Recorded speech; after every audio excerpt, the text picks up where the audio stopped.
An excerpt from The Ark of Heaven from the collection A Bright Symmetry. Date 4496.0314. 1 month ago. Now, let me get this straight. Where do you want to go? Arcadia Ryan leaned back in her chair, watched the man sitting across from her, and waited for an answer. His face was calm, blue eyes locked onto her.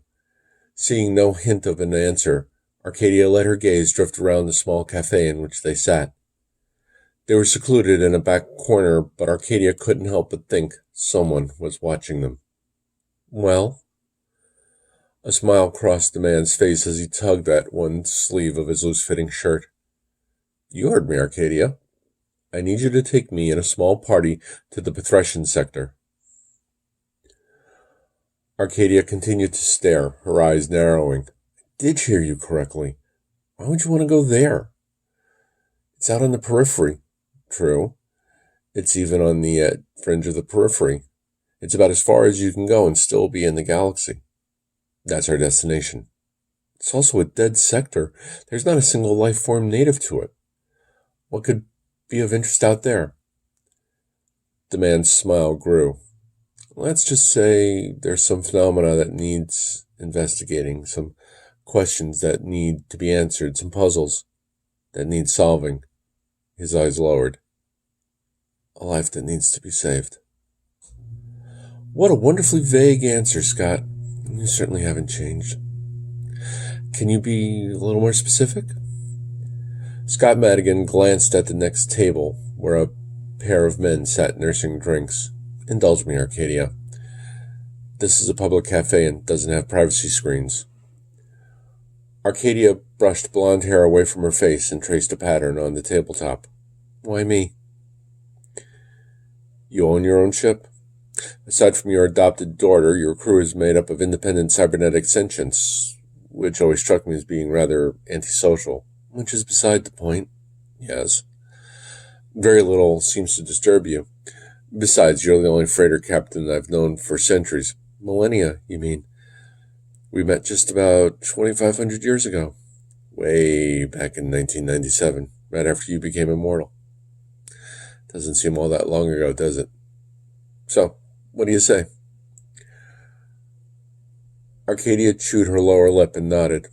All right, I'll take the charter. I haven't carried passengers in a while. Amy will like the company. Excellent. Standard rates? Arcadia leaned to one side, her eyes going to the cafe's front door.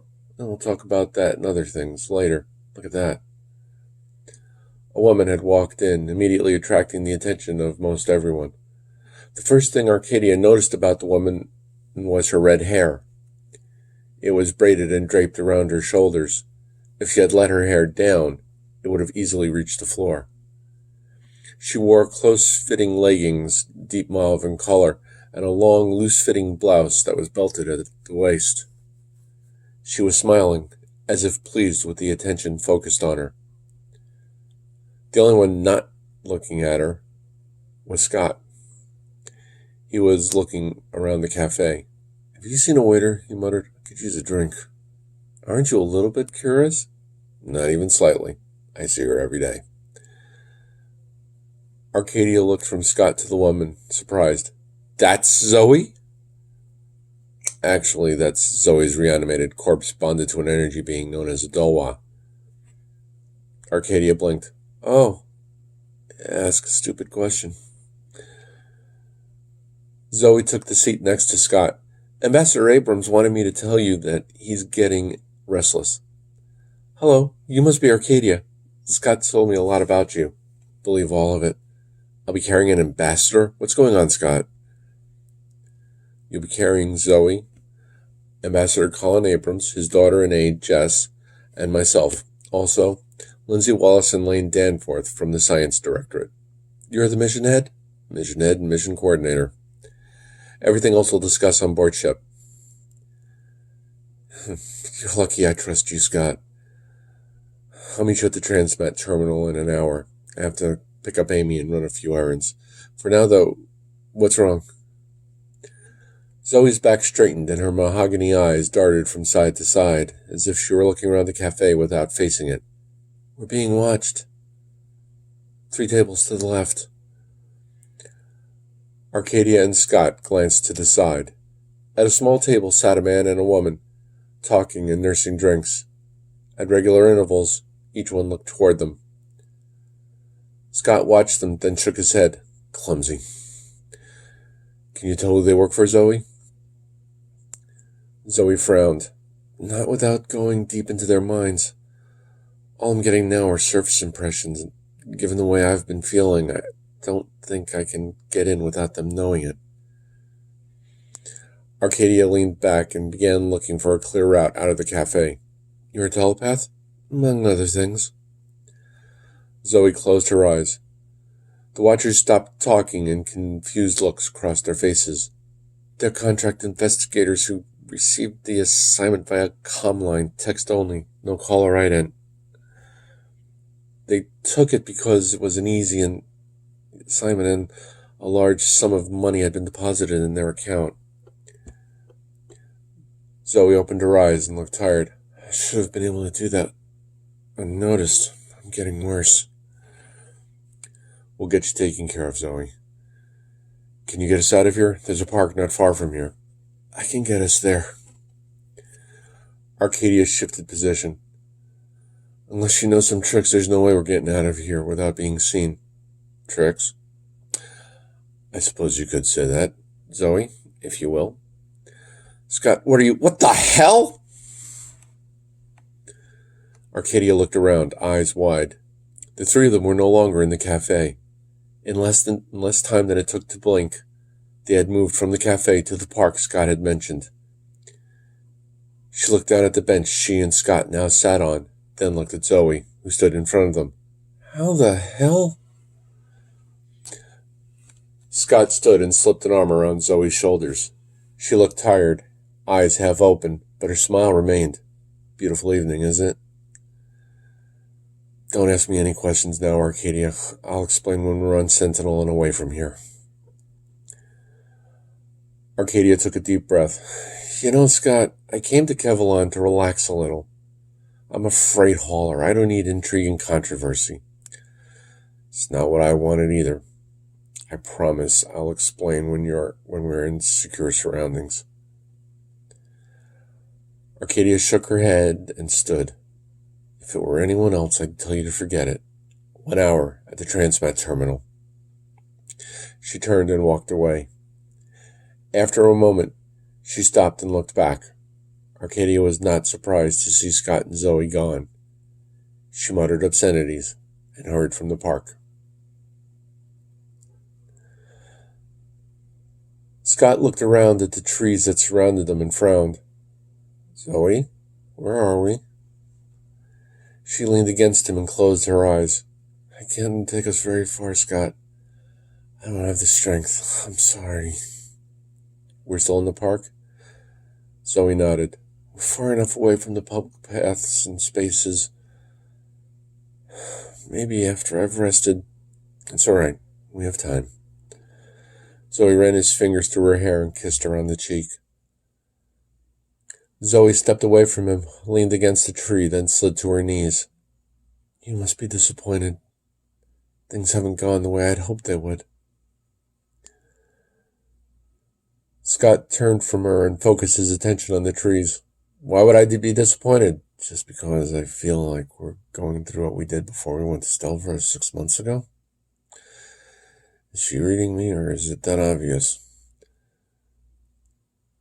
Zoe looked at him and smiled. I should teach you how to hide your thoughts. Even a latent telepath would be able to sense what you're thinking. A quick smile twitched across Scott's face. I lost count of how many telepaths have told me that. He sighed and sat next to her. I should apologize to you. It's been 6 months, but whenever I look at you, I still think of Zoe. She took Scott's hand and held it tight. It's all right. I know this must be difficult for you. You and Zoe were together for years. I may look like her and I may have her memories, but I'm not her. If you want, I can change my appearance. It would be easy for me to look like someone else. Scott brushed a few strands of hair away from her eyes. No, I don't want you to change your appearance. If you want to, fine. You should know that I've always had a fondness for gingers. Seriously, though, there are very few things you should do to satisfy someone else. For instance, if you should one day decide you've had enough of me and want to leave, I wouldn't stop you. I wouldn't like it, but it would be your decision to make.